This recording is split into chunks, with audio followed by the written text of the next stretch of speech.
Pottery has three kinds. There's earthenware, stoneware, and porcelain. Earthenware is low fire. That's the one they make in vegan, yung mga paso-paso, tsaka lutuan. Stoneware and porcelain are high fired. Ang specialization namin, stoneware, we fire at 2,350 degrees.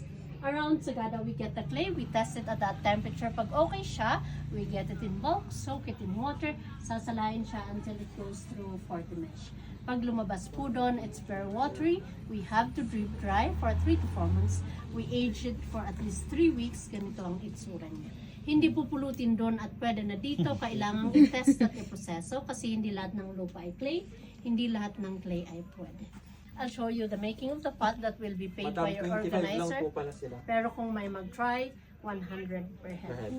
Pero tingnan natin kung pwede pang mag-try. Kasi mag-isa akong nagpapat. First, I have to center the clay. In order to center, you need the speed of the wheel and the pressure from the hands.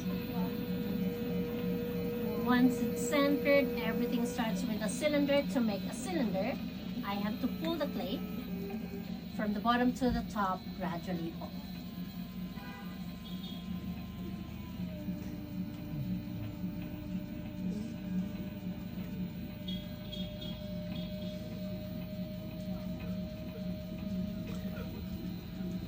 I'm pulling the clay with both pressure from my left and right, going with the speed of the wheel to maintain the centerness.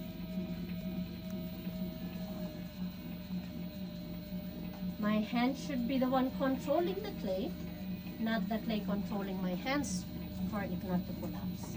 At this point po, there's more pressure from my inside hand, pushing it outwards to widen.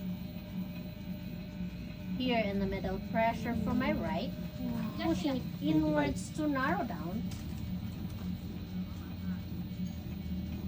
Then outwards again at the top to make a flower vase.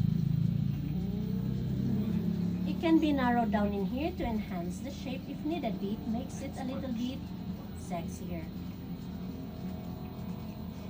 Gusto nyo maging sexy? Try natin dito. Baka pwede tayo. It can also be a water jug if we put a spout like that. That's all I can do right now. I let it dry for 5 days. After 5 days, we put the handle, trim the bottom, do anything that will enhance the beauty. Then we dry it for 1 month, air dry only. Put it in the oven for 10 hours of firing, wait for it to cool down.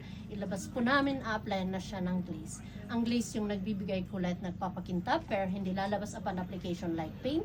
Kailangang iluto po ulit ng another 10